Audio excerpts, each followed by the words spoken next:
Yo! What's up mga kabistag?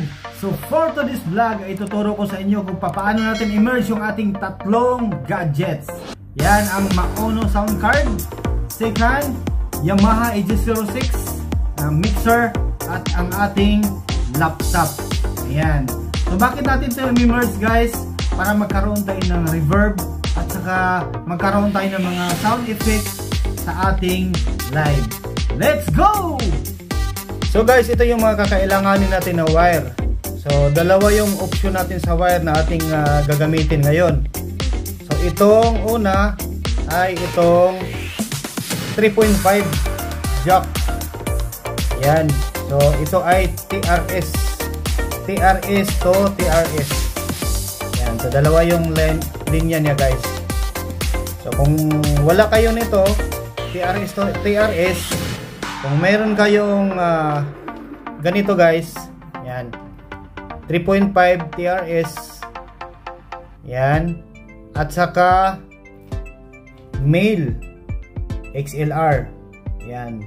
Bakit siya tinatawag na male? Kasi may ano siya, oh, tatlong ano sa ilalim. Alright, so ito yung dalawang ways natin na pagpilian ngayon para makunik natin doon sa ating Maono at saka sa ating mixer.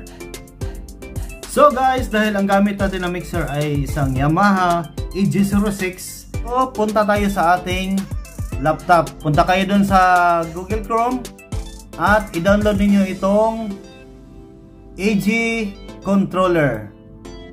So yan na yung ating AG controller na na-download. At sunod yan ay i-download din niyo itong Yamaha Steinberg USB control panel. Ayan. So yan siya guys. So itong dalawa ang pinaka-importante. Yan, AG06 controller at saka itong Yamaha Steinberg USB driver controller. Ayan. So once na download niyo yan, so ilagay niyo yung settings dito sa standard at itong samples ay nasa 32. And then i-okay nyo lang yan guys. So guys, unahin muna natin tong ating Maono sa connection. Ayan.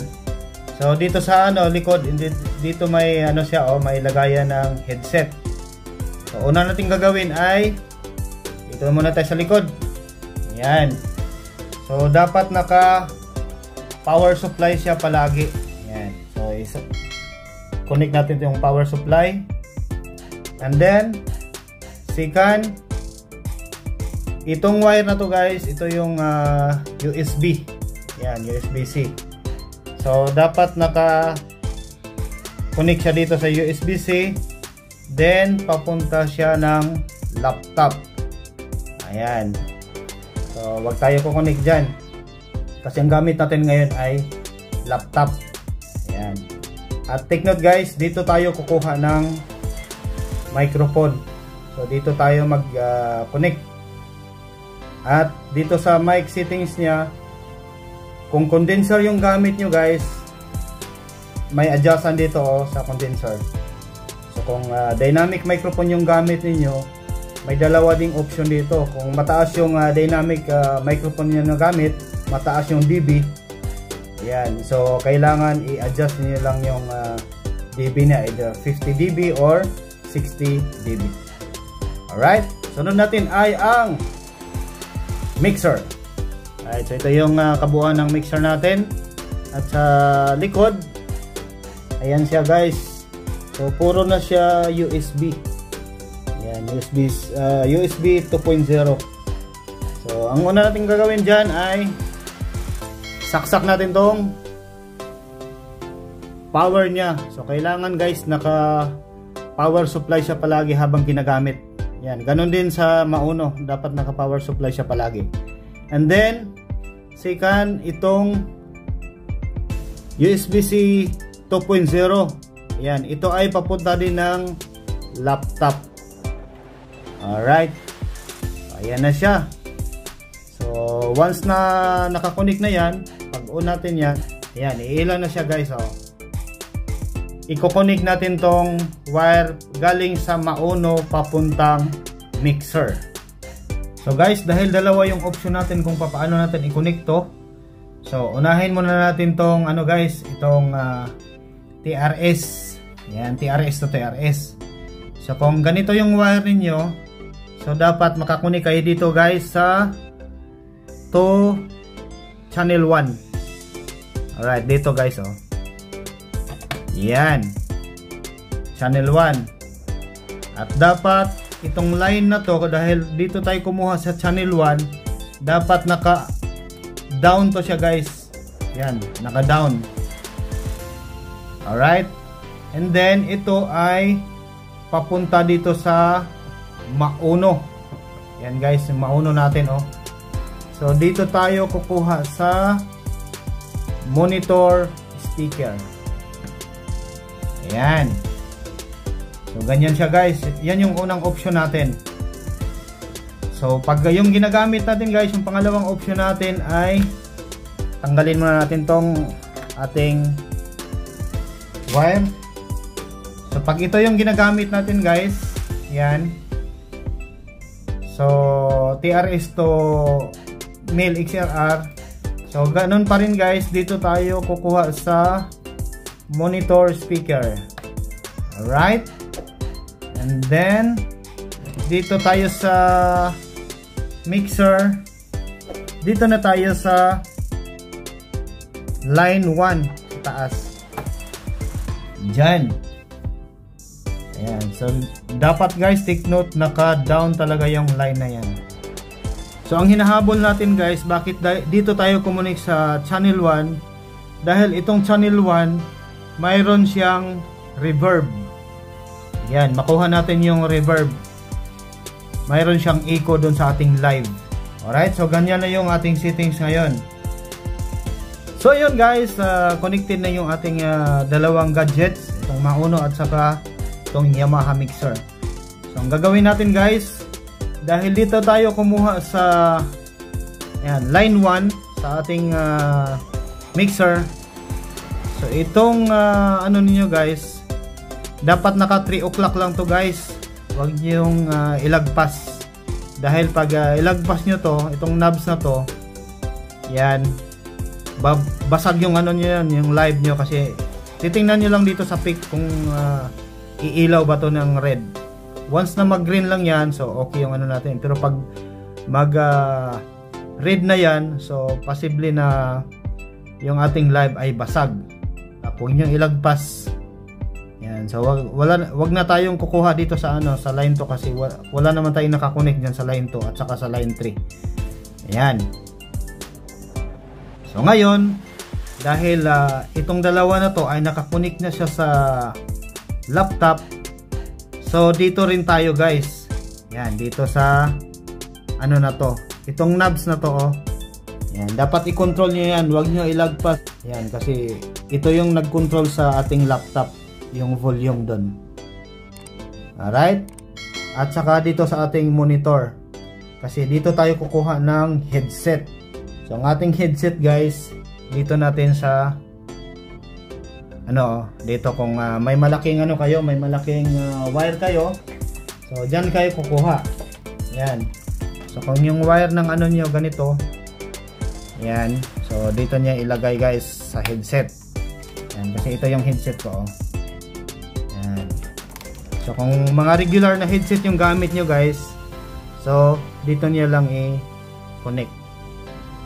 So guys, ang pinaka main reason natin ngayon, bakit natin mini-merge yung tatlo, itong laptop, itong mauno, at saka itong mixer.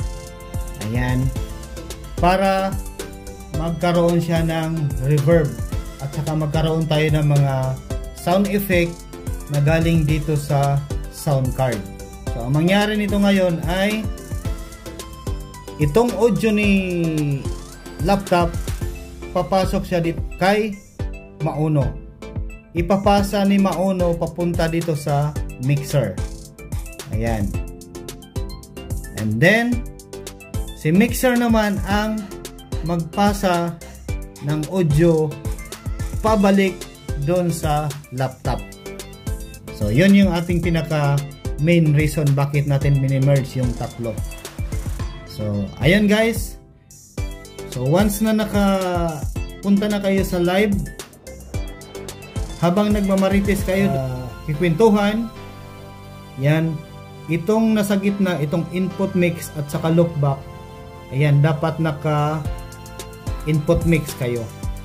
So, once na kumanta kayo, ayan, pag kumanta kayo guys, that's the time na ilagay nyo sa loopback. So guys, once connected na yung ating mixer at saka maulo at saka laptop, so ito yung pinaka final nyong gagawin before kayo papasok sa live. So unang una, puntahan nyo yung na-download na EG controller. Ang gagawin nyo ay punta kayo dito sa ayan. So piliin nyo guys yung gamit ninyong microphone. Itong dalawa na to, ito at saka ito ay mga dynamic microphone yan. Kung gamit nyo ay condenser mic, ito yung gagamitin nyo. Yan. So guys, ako dahil dynamic microphone yung gamit ko, dito ako kumukuha kahit na nagmamarites ako or nakipag-usap doon. Ang kinukuha ko dito guys, ito yung voice high. Yan. And then, i-drag lang natin to pataas. At saka yung compressor, i-off nyo lang guys kasi control naman yan ng mixer. Yan. Tapos, i-drag nyo lang yan. Taas. And then, balik kayo dun sa ano guys, balik kayo dun sa, dito kayo sa X. Yan. And then, itong default sa baba, piliin nyo tong hall. Ayan. So once na na-click niyo yung hall, click nyo lang guys. Tapos itong reverb send, na-notice nyo guys, hindi siya full. So dapat i-full din nyo yan. Ayan, naka-full na siya. Yamaha Steinberg. Ayan, dapat i-okay nyo yan guys. Ayan. Itong volume na to, yan, nakita nyo yan guys. Yan. So once na nakauna yung ating mixer, madetect niya yan. Yan. So ayun guys, nandito na tayo sa ating live settings. Yan, kita niyo yung let's check your camera and mic. So yung cursor natin sa ating microphone yan, tumatakbo. So punta tayo dito sa ating settings. Ayan. And then punta tayo dito sa my audio. Alright. So dito sa nakita nyo yung mic at saka speaker. So dapat naka Yamaha, naka line Yamaha AG06. Ang speaker natin naka line Yamaha AG06. Then yung stereo natin sa baba, i-check lang natin to. And then yung ating volume, so lagay nyo yan sa ano guys, yung sa akin naka 193. Ayan. So pagkatapos nyan, X lang tayo dito sa kabila. Ayan. Then enter the studio. So ayan na guys. Enjoy your life.